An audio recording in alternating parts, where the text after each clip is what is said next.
رسول اکرم صلی اللہ علیہ وسلم فرماتے ہیں، تھوڑا سا آگے ہوئے، اتت علی رائحۃ طیبہ، بہت اچھی خوشبو آئی۔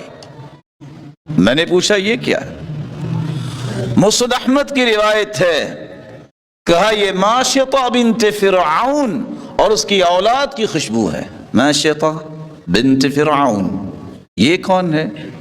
اس کا کیا قصہ ہے؟ تو جبریل امین نے جواب دیا کہ فرعون کی بیٹی کی کنگھی کر رہی تھی، یہ آیا، اس کے ہاتھ سے کنگھی گر گئی تو کہتی ہے بسم اللہ۔ کہتی ہے اللہ کون ہے؟ نے کہا میرا رب اور تیرا رب۔ کہا رب تو فرعون ہے۔ کہا فرعون کا بھی رب ہے۔ بات فرعون تک پہنچ گئی۔ فرعون نے بلایا باز آ جاؤ، کہا یہ نہیں ہو سکتا، رب وہی ہے، توحید پہ کمپرومائز نہیں، توحید پہ کمپرومائز مومن نہیں کر سکتا۔ ہمیشہ توحید پہ کمپرومائز اس وقت ہوتا ہے جب شیطان کے شکنجے میں انسان آ جاتا ہے۔ اللہ کی وحدانیت جو ہے، اس سے قیمتی چیز انسان کی زندگی میں کوئی ہے ہی نہیں۔ فرعون نے آرڈر کیا اس کو اور اس کے بچوں کو بھی تپتے تیل میں پھینک دیا جائے۔ سب کو لایا گیا۔ جب حکم دیا گیا، تانبے کا ایک بہت بڑے تھال میں آگ کے اوپر رکھا گیا، تیل ڈالا گیا۔ ماں کہنے لگی ٹھیک ہے، لیکن میری ایک تمنا یہ ہے کہ میرے اور میرے بچوں کی ہڈیوں کو ایک ہی کپڑے میں اکٹھا کر کے اکٹھا دفنا دیجیے۔ ایک کو پھینکا، دو کو، تین کو۔ جب اس بچے کو پھینکا جو دودھ پی رہا تھا، جس کے ہونٹوں پہ بھی دودھ کے قطرات تھے، تو ماں کی ممتا تڑپتی ہے، یہ بھی جلے گا؟ تو اللہ نے اس کی زبان کو جاری کر دیا اور کہا اصبری یا اماں فإنکی علی الحق، میری ماں صبر کرنا، حق والے بے صبرے نہیں ہوتے۔ اور اللہ کے پاس چلے، آپ کو جنت کی سیر کروائی گئی معراج پہ، آپ آگے جاتے ہیں، خوشبو آتی، پوچھا یہ کون ہے؟ جواب ملا یہ غمیصہ بنت ملحان ہے۔ یہ کون ہے غمیصہ بنت ملحان؟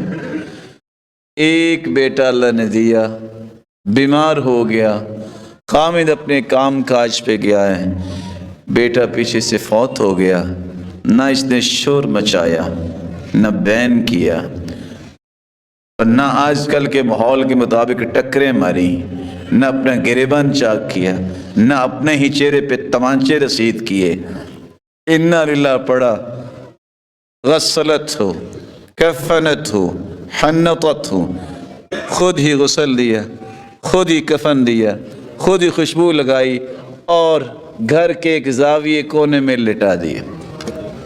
خامد آیا، اس کو نہیں بتایا کیا ہوا ہے، وہ بھی آیا ہے تھکا ہوا۔ یہ آداب ہیں جن کو آج امت بھول گئی۔ باپ نے آ کے پوچھا کیف ابنی، میرا بیٹا کیسا ہے؟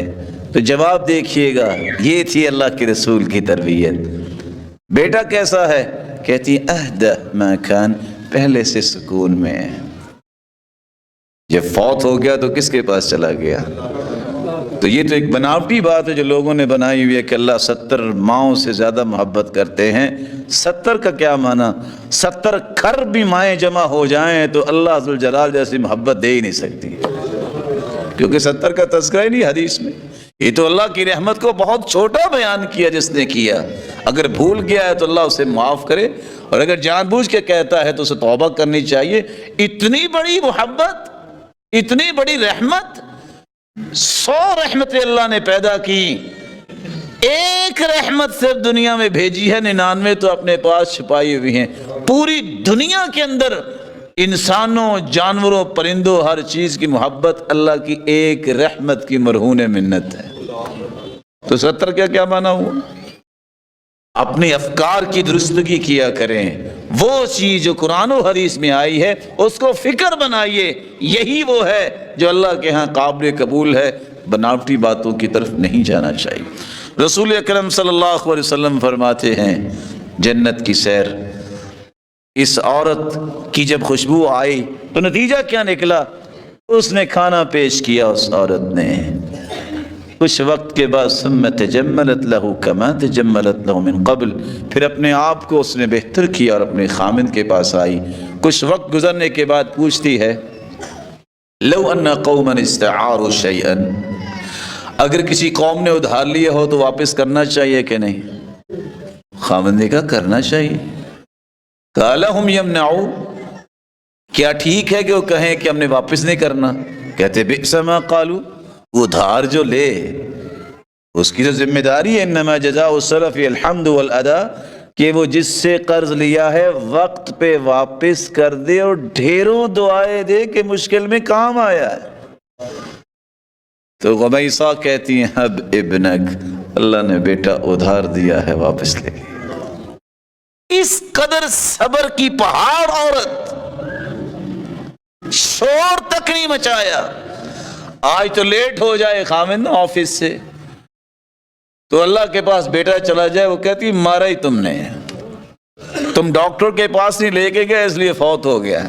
حالانکہ اس بی بی کو یہ سمجھانا چاہیے کہ اللہ تجھے اور اولاد دے، ڈاکٹر نہیں بچایا کرتے، اللہ کی رحمت بچاتی ہے۔ دوائی لینی چاہیے، پر وقت لینی چاہیے، علاج سنت ہے، لیکن یہ مت سمجھیے کہ ڈاکٹر کے پاس چلے جاتے تو ڈاکٹر سے ڈرتے ہوئے ملک الموت نے کہنا تھا سر مجھے نہ کوئی انجیکشن لگا دینا، میں نہیں ادھر آتا۔ یہ سب کی سب باتیں لوگوں کی ہیں۔ اللہ ذوالجلال نے فرشتوں کو مقرر کیا ہے، سوال ہی پیدا نہیں ہوتا کہ کوئی سابقہ اللہ کا آ کے ان کو موڑ دے۔